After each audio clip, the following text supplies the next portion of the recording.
Bonsoir Monsieur Fouy Katakou. Bonsoir Monsieur le journaliste. Et il semblerait que vous voulez organiser quelques activités dans les moments de fête et qu'il y a une lettre qui vient de vous parvenir. C'est l'interdiction de vos activités dans la journée de demain et les autres jours qui vont arriver. Qu'est-ce qui se passe? Bon, je ne sais même pas comment commencer, quoi. Et nous avons depuis des années l'habitude d'organiser des galas de foot pour les jeunes. L'habitude d'organiser de bouquet écologie. C'est une de nos initiatives où nous plantons des arbres fruitiers devant les devantures des gens et nous travaillons avec les jeunes des quartiers pour aller arroser les fruitiers.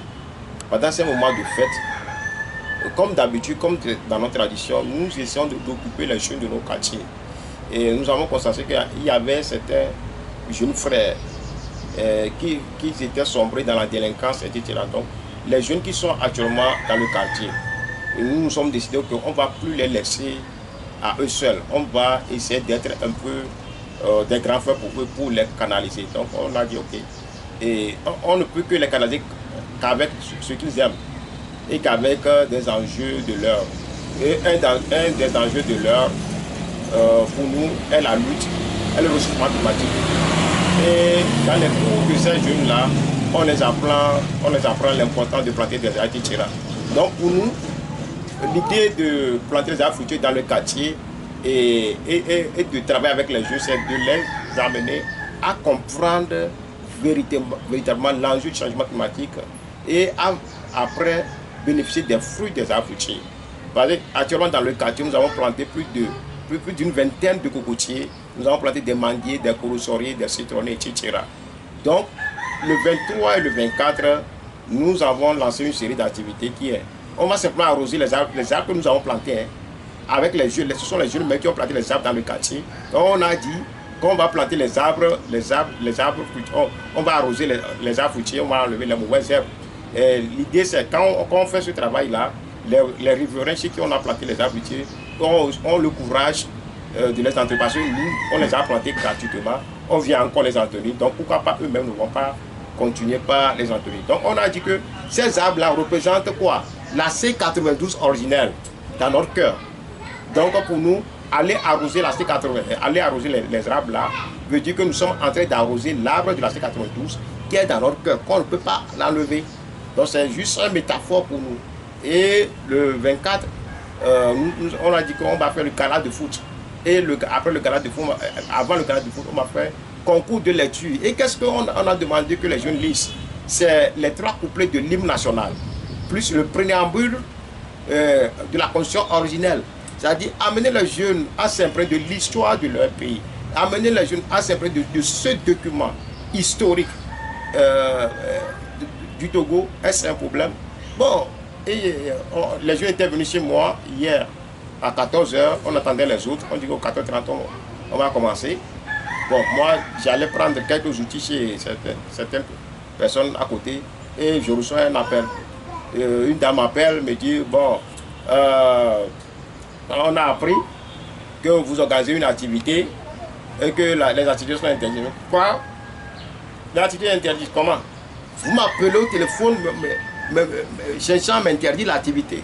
Quoi? Non, ce n'est pas normal.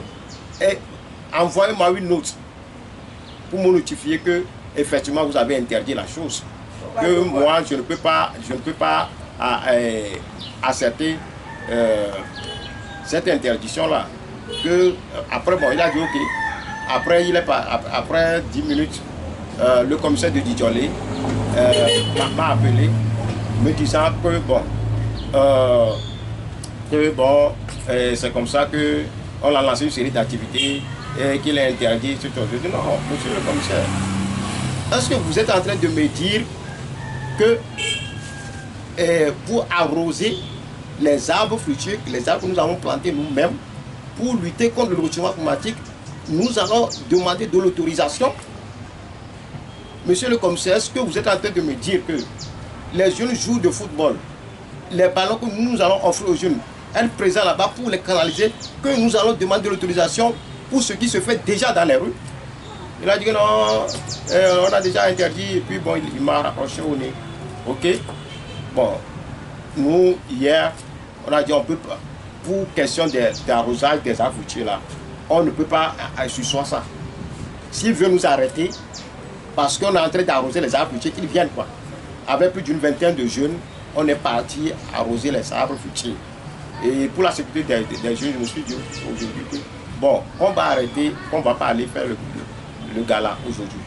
Mais quand même, nous allons faire le gala de foot. Il ne peut pas nous interdire de faire le gala de foot. Donc aujourd'hui, on ne va pas aller faire le gala de foot, mais nous allons fêter ensemble. L'idée, après le foot, on va fêter ensemble. Donc, le 25, avec les jeunes, nous allons fêter ensemble. Donc, c'est ce qu'on a réussi.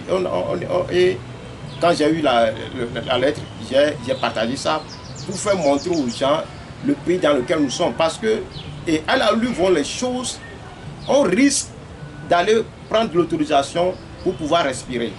On risque même d'aller prendre l'autorisation pour faire l'amour à nos femmes. Les femmes risquent d'avoir l'autorisation avant d'avoir leur menstruation. C'est grave. C'est-à-dire, ce que les jeunes font de manière naturelle, très simple, et on demande de l'autorisation. Ça, c'est parce que c'est Fofi Katakou. C'est parce qu'on demande aux jeunes de lire le préambule de la Constitution de 1992. C'est quoi? Même si vous dites que la Constitution de 1992, vous l'avez enterrée, on ne peut pas empêcher aux jeunes d'apprendre l'histoire de leur pays. Vous le voulez ou pas, la Constitution de 1992 fait partie de l'ADN du Togo.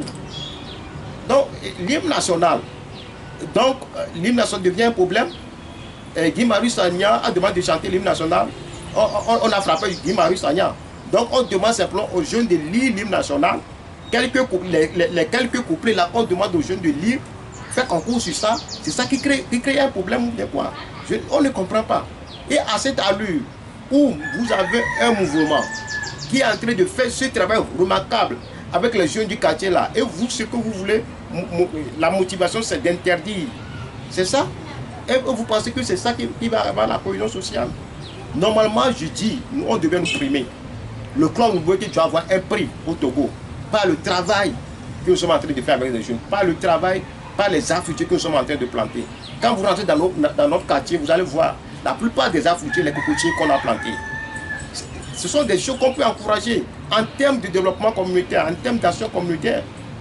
Combien de jeunes ne nous connaissent pas des petites activités qu'on fasse avec eux? Et maintenant, venir dire qu'ils intéressent ça. C'est écœurant. J'ai vu la tristesse dans les yeux des jeunes. Vous représentez quelque chose pour le régime, le pouvoir du Togo, ou bien comment? Non, je suis un citoyen togolais. Je suis né au Togo. Je bénéficie ici des avantages du Togo. J'ai le droit de faire j'ai le devoir de faire certaines choses. Donc je ne vois pas en quoi je dois être une menace ou bien un obstacle pour eux. La fois dernière, la route du 30 août, qui est là, qu'on a construit une nouvelle route, ça fait des mois que le sable a pris en otage les trottoirs des deux côtés. On les a interpellés en vain. On a décidé d'aller enlever les sables. Quand on a enlevé les sables, pourquoi ils ne sont pas venus nous interdire? Bien sûr, depuis on a enlevé, ça fait plus de 2 semaines, hein, ils ne sont pas encore venus enlever les sables. C'est-à-dire les sables sont au trottoir. Nous on est parti les enlever. On a fait une vidéo les interpellant qui viennent arranger avant qu'on entre dans l'année 2025. Les sables sont toujours là, ils ne sont pas venus enlever. Ou bien la mairie et la préfecture ont eu peur de vous, que peut-être vous allez mobiliser la population à descendre dans les rues pour faire ces activités que vous aviez fait pour... Planter des arbres fruitiers, arroser les arbres fruitiers, faire la lecture de l'hymne national, jouer le gala de foot, apprendre les jeunes l'esprit de groupe, l'esprit d'équipe, la compétition. C'est ce qui reprend une menace. Je ne comprends pas. Hein. C'est ce qui reprend une menace. Non. On en fait de trop. Nous sommes tous des Togolais avant tout. Hein. On va leur laisser le Togo. S'ils peuvent construire le Togo, ça va c'est Kavita qui sont là. On voit ce qu'ils ont pu faire. S'ils peuvent construire le Togo, il faut qu'il a fait 20 ans. Qu'est-ce qu'il a fait pour le Togo? 5 passerelles. Titan a fait passerelle tombée. C'est ça, c'est ça. Vous voulez qu'on se taise? Non, on ne peut pas vous laisser vous seul développer le pays. Vous ne pouvez pas. Si vous le pouvez, on va le voir depuis. Je suis écœuré par cette interdiction. Et ça n'a pas de sens. Ça n'a pas de sens. C'est révoltant. Quand les gens étaient venus chez moi le matin, j'ai de la peine à leur parler. C'est une honte. Merci, monsieur Foucault. Merci.